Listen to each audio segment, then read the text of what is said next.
My name's Eleanor. I'm 63.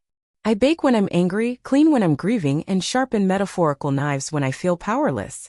I was all three for a long time. My husband, Art, and I bought our house in western North Carolina in 1986. Yellow vinyl siding, dented mailbox, the kind of place with creaky steps and a soul. It was small, 950 square feet, one bathroom, but it was ours. We raised 2 kids in it. Put a swing set in the backyard. Argued in the kitchen.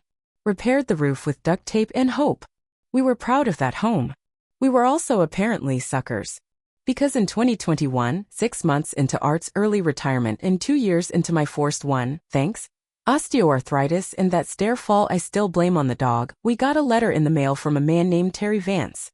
The envelope was thick, with a glossy trifold brochure and a business card that smelled like cologne and lies. Vance Property Partners, turning hidden equity into freedom. Sick of repairs? Tired of taxes? Want to travel? Let us handle the hard part. Low-interest renovation loans. 24-hour closing. No out-of-pocket fees. Art read the whole thing like it was scripture. He said, maybe we could fix up the kitchen. Rent it out for a few years. Go see Utah like we always talked about. I should have known. We met with Terry at a Panera Bread. He wore too much hair gel and called me young lady, which should have set off alarms considering I just handed him a list of my medications. But he had answers. Contracts. A lawyer on speed dial. It's a reverse renovation model, he said. You get the work done, increase your home's value, and we cover it up front. You just refinance after the flip. Sounds legit, right? It was a scam. Terry filed a fake lien on the house under one of his shell companies.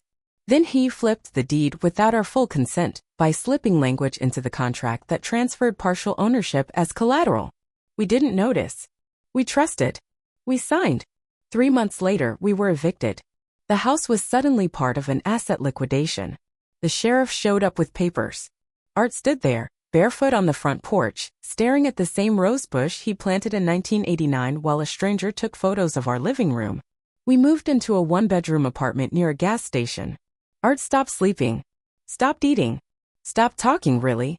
He used to play chess online every night with a friend from Michigan.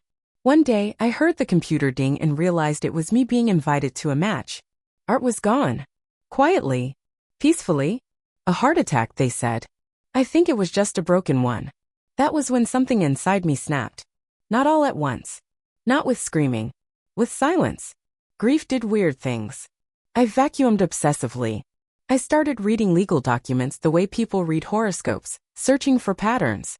I joined Facebook groups for homeowner rights, Reddit threads full of horror stories, and a few YouTube deep dives into fraudulent conveyance laws. And I started to see the web. Terry wasn't just a con man. He was a franchise of fraud. I found other victims. A woman in Boone who lost her duplex. A disabled vet in Asheville who signed one form and woke up with zero equity. A couple in their 70s evicted while recovering from COVID. I started messaging them. Did he promise low-interest loans? Was there a woman named Darlene in the notary process? Did he use a company called FP Capital Holdings? Every answer came back the same, yes. So I formed a group. We called ourselves the 45. That was how many names I'd found before Christmas. I wasn't a lawyer, but I knew how to organize. I knew how to write. I knew how to bake, which helped when you're trying to keep people from collapsing in grief-fueled exhaustion.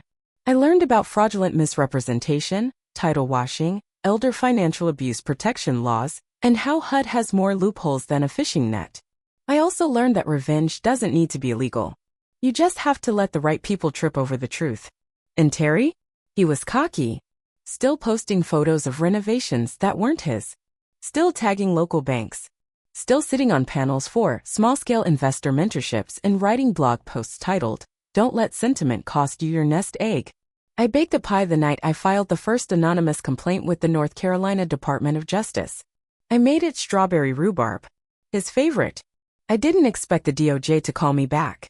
People like me, widows and discount sneakers, sending folders through online portals named reportfraud.nc.gov, don't usually move the needle. But they did. A woman named Yasmin called me 2 weeks later. She spoke fast, clearly, like someone who'd spent too long talking to scammers and not enough time being believed. "You sent a hell of a file, Mrs. Rayner. Not the first complaint we've seen about him, but the best organized." I nearly dropped the phone. She asked if she could contact some of the other names I'd listed. I said yes. I asked what came next. She said that depends on how badly he covers his tracks. I thanked her, hung up, and screamed into a pillow for 6 solid seconds. I hadn't realized how tightly I'd been holding everything. The grief, the guilt, the rage. Art's death. The house.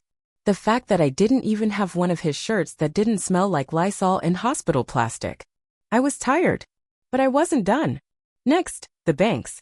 Because Terry didn't operate alone. You don't move that many refinanced properties without enablers.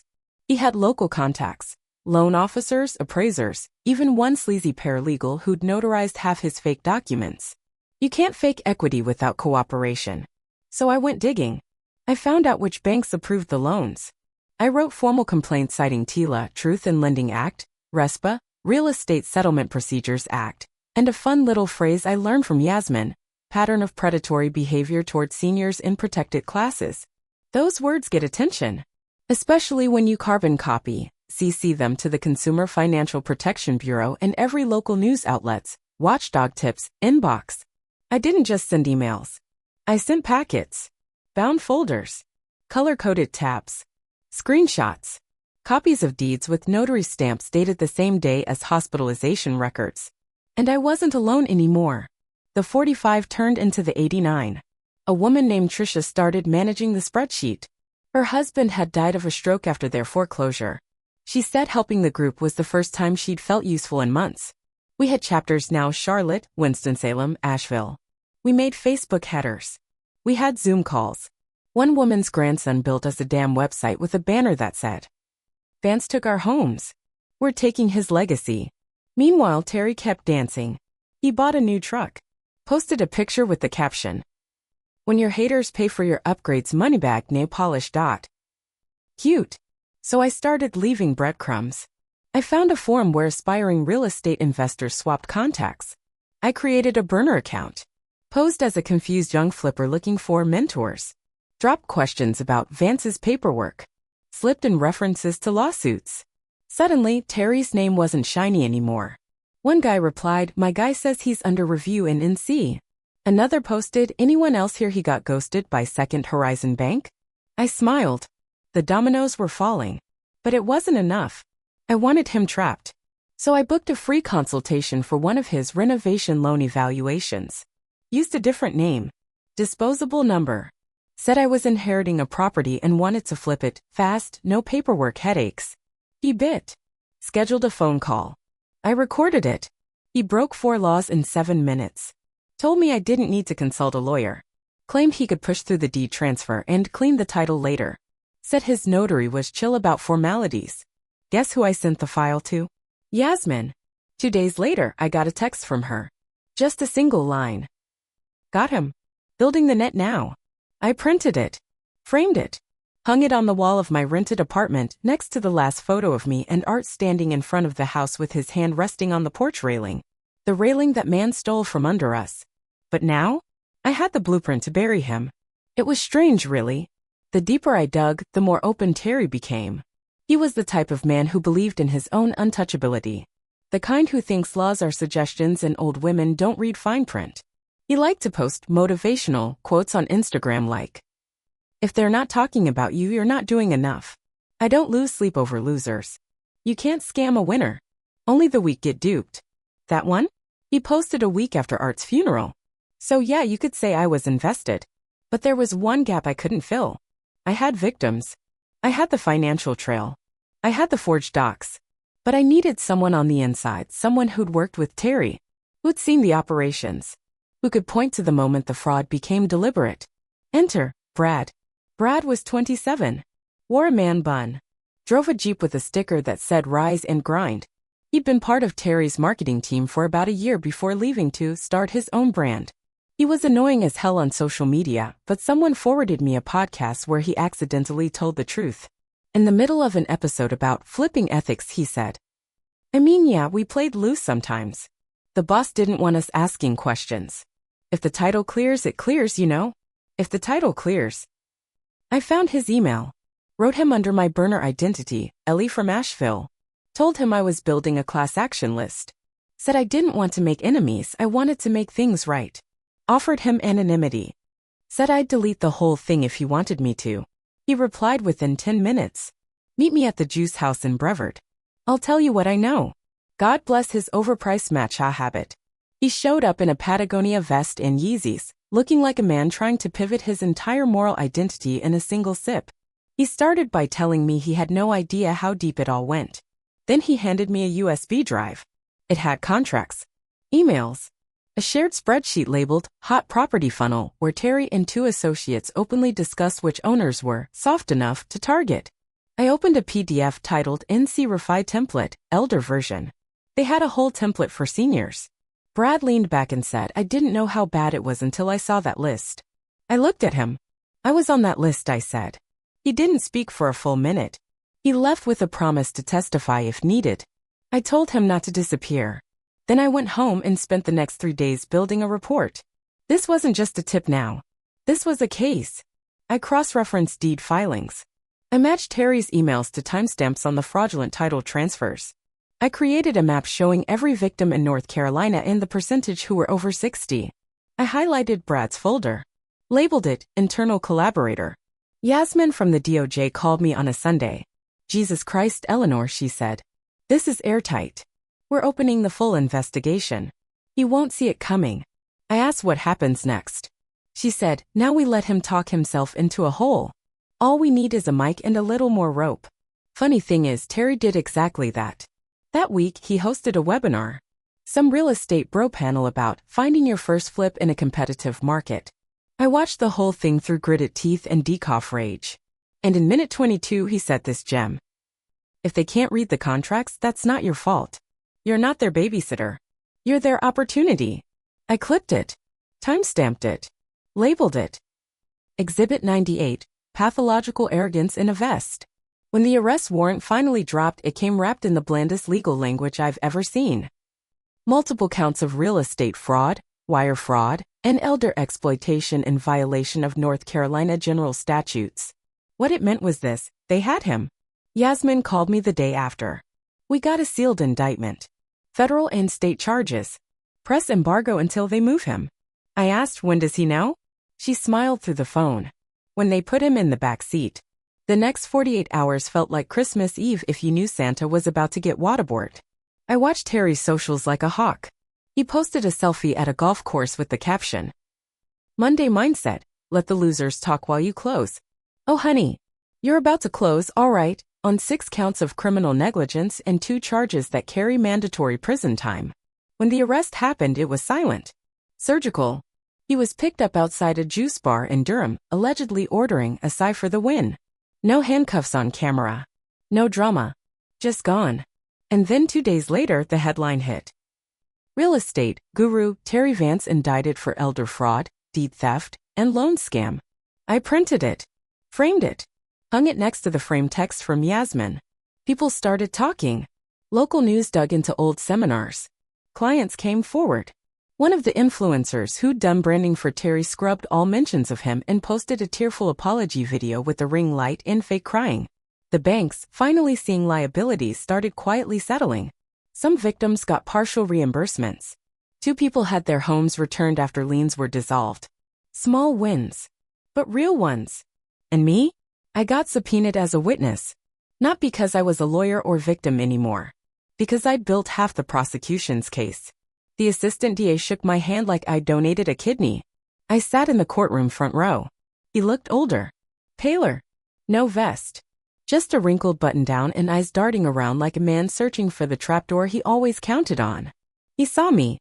And froze. I didn't smile. Not yet. That came after they read the charges. Did knowingly and with intent to defraud. Conspire to exploit protected classes of citizens. File falsified deeds of transfer for financial gain. His lawyer tried to spin it. Blamed clerical errors. Said Terry didn't personally oversee every transaction. The judge cut him off.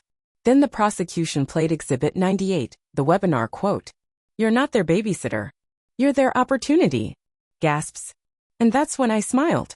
Because in that moment, I wasn't just Eleanor Rayner, widow of Arthur, victim of a real estate con.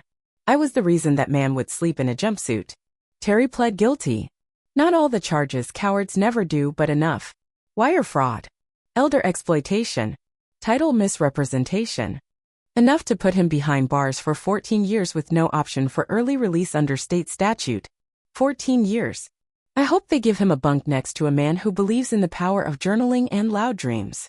But this is where things shift. Because revenge is satisfying, yes. But it doesn't fix what was broken. Art is still gone. The house is still bulldozed, turned into a parking lot for a prefab condo development with fake balconies and a sign that says, starting in the low $400s.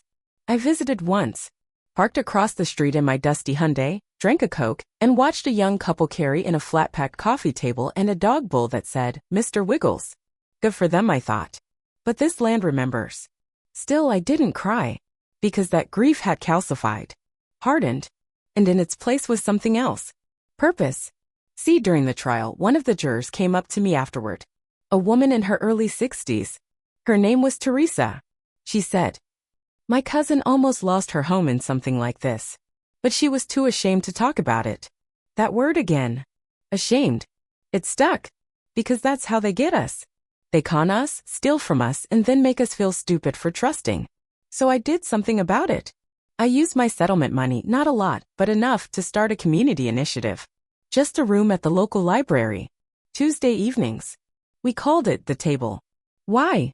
Because that's all you need, a place to sit, talk, and name what was done to you. It grew. We added free legal resource nights. Partnered with a law school.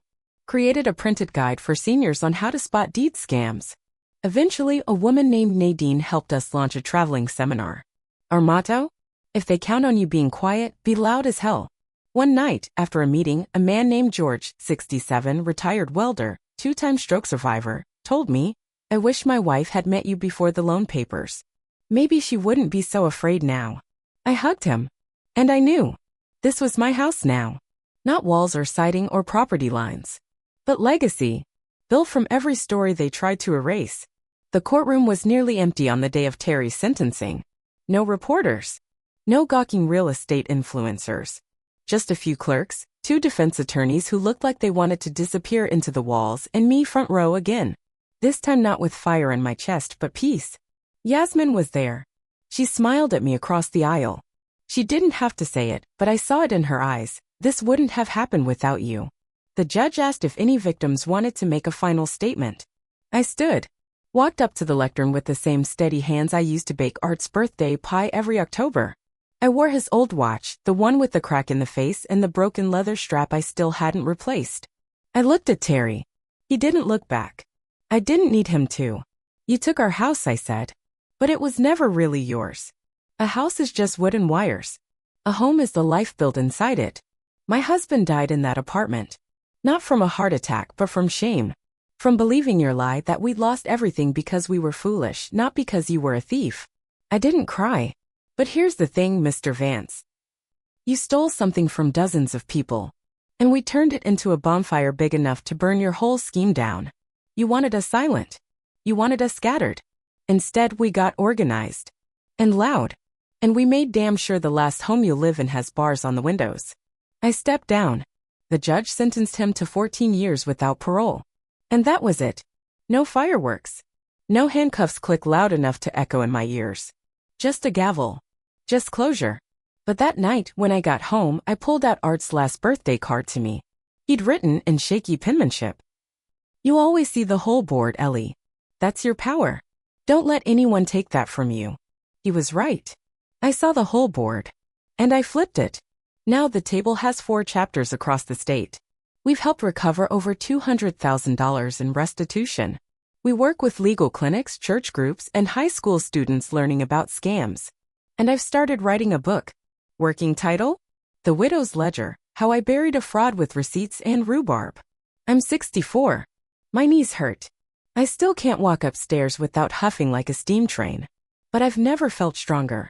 Because revenge wasn't about getting even. It was about being undeniable.